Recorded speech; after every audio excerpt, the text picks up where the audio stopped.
കട്ടപ്പനയിൽ നിരന്തരമായി ഉണ്ടാകുന്ന വൈദ്യുതി തടസ്സത്തിനെതിരെ കട്ടപ്പന മർച്ചന്റ് അസോസിയേഷൻ KSEB ഓഫീസിൽ നിവേദനം നൽകി. തുടർച്ചയായുള്ള വൈദ്യുതി തടസ്സം മൂലം ചെറുകിട വ്യാപാരികൾക്ക് കടകൾ തുറക്കാൻ കഴിയാത്ത അവസ്ഥയാണെന്നും നേതാക്കൾ പറഞ്ഞു. ഇടുക്കി ലൈവ് വാർത്തകൾ നിങ്ങൾക്കായി അവതരിപ്പിക്കുന്നത്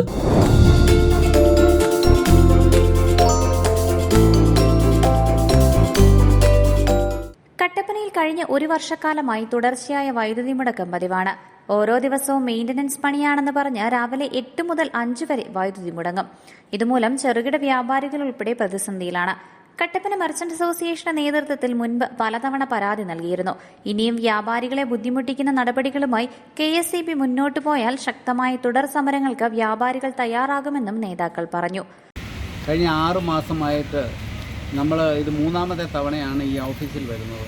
നിരന്തരമായി അടിക്കടി നമ്മൾക്ക് പവർ കട്ട് വന്നുകൊണ്ടിരിക്കുകയാണ്. ഇപ്പോഴത്തെ ഒരു സാഹചര്യം എന്ന് പറഞ്ഞാൽ രാവിലെ 8 മണി തൊട്ട് വൈകിട്ട് 5 മണി വരെ. ഈ പവർ കട്ടിന് കാരണം ബുദ്ധിമുട്ടുന്ന വളരെയധികം കൊച്ചു കടകളുണ്ട്. ചെറിയ പെട്ടിക്കടകളും ജ്യൂസ് എടുക്കുന്ന കടകൾ, തയ്യൽ കടകൾ, അതുപോലെ തന്നെ ബ്യൂട്ടി പാർലറുകൾ. ഇവരൊന്നും നമ്മുടെ നോട്ടത്തിൽ 1300 കച്ചവടക്കാരുള്ളതിൽ പരമാവധി പോയ 100 പേർക്ക് ഒരു പോർട്ടബിൾ ജനറേറ്ററിലും ഉള്ളൂ. ബാക്കി ആർക്കുമില്ല. അതുകൊണ്ട് ടൗൺ സ്തംഭിച്ച് നിൽക്കുക. ഈ അവസ്ഥയ്ക്ക് ഒരു മാറ്റം വരണം. അതിനുവേണ്ടിയാണ് ഞങ്ങൾ ഇന്ന് സംഘടിതമായി വിവിധ മേഖലകളിൽ നിന്ന്, വ്യാപാര മേഖലകളിൽ നിന്ന് വന്ന പരാതികളുടെ അടിസ്ഥാനത്തിലാണ് ഞങ്ങൾ ഇപ്പോൾ സാറിനെ കാണാൻ വന്നിരിക്കുന്നത്. 2 ദിവസത്തെ ഇതാണ് സാർ ചോദിക്കുന്നത്. അപ്പോൾ അതിനോടകം തന്നെ പരിഹരിക്കപ്പെടുമെന്ന് വിശ്വസിക്കുന്നു. ഇത് പരിഹരിക്കപ്പെടാത്ത സാഹചര്യമാണെങ്കിൽ കൃത്യമായ സമര പരിപാടികളുമായിട്ട് സംഘടന മുന്നോട്ട് പോകുന്നതായിരിക്കും. എന്നാൽ ഇടുക്കി ജില്ലയിൽ കരാർ ഏറ്റെടുക്കാൻ ആളില്ലാത്തതും മുൻ സാമ്പത്തിക വർഷത്തെ വർക്കുകൾ പൂർത്തിയാക്കാൻ കഴിയാത്തതുമാണ് നിരന്തരമായി മെയിന്റനൻസ് പണി നടക്കുന്നതിന് കാരണമെന്നും Kattappana KSEB assistant executive engineer Rahul MR പറഞ്ഞു. നിലവിൽ നമ്മുടെ ഇവിടുത്തെ ഇടുക്കിയിലത്തെ മിക്ക ലൈനും വർക്കുകളെല്ലാം പലരുടെയും പറമ്പിലൂടെയും നോൺ സ്റ്റാൻഡേർഡ് ആയിട്ടുള്ള രീതിയിലാണ് ചെയ്തുകൊണ്ടിരുന്നത്. കാരണം കുറേ നാച്ചുറൽ കലാമിറ്റി വർക്ക് വരുമ്പോഴേക്കും പലത് അങ്ങനെയാണ്. അതൊക്കെ സ്റ്റാൻഡർഡൈസ് ചെയ്യാനും ഈ പൊതുവിലുള്ള പവർ കട്ട് അല്ലെങ്കിൽ വർക്കുമായിട്ട് ബന്ധപ്പെട്ട് ജനങ്ങൾക്കുണ്ടാകുന്ന ബുദ്ധിമുട്ട് കുറയ്ക്കാൻ വേണ്ടി ഒരുപാട് AB സ്വിച്ചുകൾ പലയിടത്തും സ്ഥാപിക്കേണ്ടതുണ്ട്. ട്രാൻസ്ഫോമർ വോൾട്ടേജ് ക്ഷാമം കൊണ്ട് ട്രാൻസ്ഫോമർ സ്ഥാപിക്കേണ്ടത്. ഇത്തരം വർക്കുകളെല്ലാം നടന്നുകൊണ്ടിരിക്കുന്നുള്ളൂ. ഇപ്പം നിലവിൽ ഇടുക്കിയെ സംബന്ധിച്ച് 25-26 വർക്കുകളിലേക്ക് എത്തുന്നേ ഉള്ളൂ. അതിനുശേഷം ഈ വർഷത്തെ 26-27 വർക്കുകളും അങ്ങനെ ഒരുപാട് വർക്കുകളുണ്ട്. ഏകദേശം 88 കോടിയുടെ വർക്ക് നമ്മുടെ ഈ ഇടുക്കി ഭാഗത്തെ അല്ലെങ്കിൽ തൊടുപുഴ സർക്കിളിന് കീഴിൽ വർക്ക് നമുക്ക് ചെയ്യേണ്ടതുണ്ട്. അതിലേക്ക് ജനങ്ങളുടെ സഹകരണം നമുക്ക് വേണ്ടതുണ്ട്.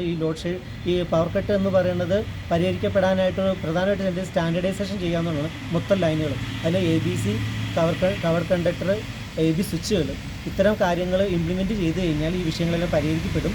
അതൊക്കെ തന്നെയാണ് ഈ വർക്കുകൾ ഇനി ബാക്കി നമുക്ക് ചെയ്യാൻ നിൽക്കുന്നത്. നിങ്ങളുടെ ബുദ്ധിമുട്ട് പരമാവധി കുറച്ചുകൊണ്ടും നിങ്ങളുടെ ഒരു സഹകരണത്തോടെ നിങ്ങൾ പറയുന്ന ഒരു ഷെഡ്യൂൾ ടൈമിനകത്ത് വർക്ക് കംപ്ലീറ്റ് ചെയ്ത് തീർക്കാനുള്ള ഒരു ഉത്തരവാദിത്തം ബോർഡ് എടുക്കുകയാണ്.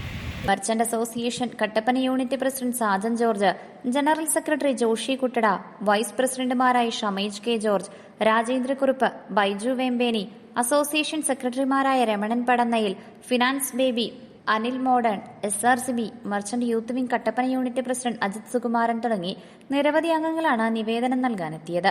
Idukki live news Kattappana. Idukki live വാർത്തകൾ നിങ്ങൾക്കായി അവതരിപ്പിക്കുന്നത് ഡിങ്കിരി ഡിങ്കിരി ഡിങ്കിരി ഡിങ്കിരി ഡിങ്കിരി പട്ടാളം. ഇത് നമ്മുടെ നിർഗുണം ചേട്ടനല്ലേ? നിർഗുണം ചേട്ടാ, നിർഗുണം ചേട്ടോ, ചേട്ടോ, ചേട്ടാ, ഇയാള് തന്നെ മിണ്ടാത്ത ചേട്ടോ, ചേട്ടോ.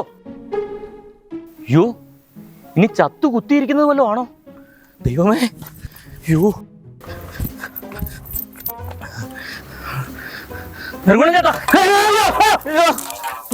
പേടിപ്പിച്ച് കളഞ്ഞിട്ടാണോ നോത്തെ? എന്നെ കോപ്പിലെ പരിപാടി കാണിച്ച് ചേട്ടൻ ഇത് എന്നാ കാണിക്കുമായിരുന്നു? വിളിച്ചിട്ടാണെങ്കിൽ കേട്ടതുമില്ല. കണ്ണെന്ന് അങ്ങോട്ടോ ഇങ്ങോട്ടോ ചിമ്മിയാല് മീനെ കിട്ടിയല്ല. എന്നിട്ട് ചേട്ടൻ ഒരു കണഞ്ഞോനെങ്കിലും കിട്ടിയോ? എന്റെ പൊന്നു നിർഗുണം ചേട്ടാ, നിങ്ങൾ ഈ വെയിലും കൊണ്ട് ഇവിടെ നട്ടു കുത്തിയിരിക്കുന്നത് പോലെ ഇരിക്കേണ്ട വല്ല കാര്യമുണ്ടോ? നിങ്ങൾ ആ ഹൈറേഞ്ച് വിലാസിലോട്ട് ചെല്ലു. അവിടെയാണെങ്കിൽ രാവിലെ വള്ളക്കാരുടെ നിന്ന് മേടിക്കുന്ന മീനെ ഉച്ചയ്ക്ക് തീമേശല, പിന്നെ കിടിലം വൈബും. എന്നാ വാടാ നോത്തെ, നമുക്ക് ഹൈറേഞ്ച് വിലാസിലേക്ക് പോകാം.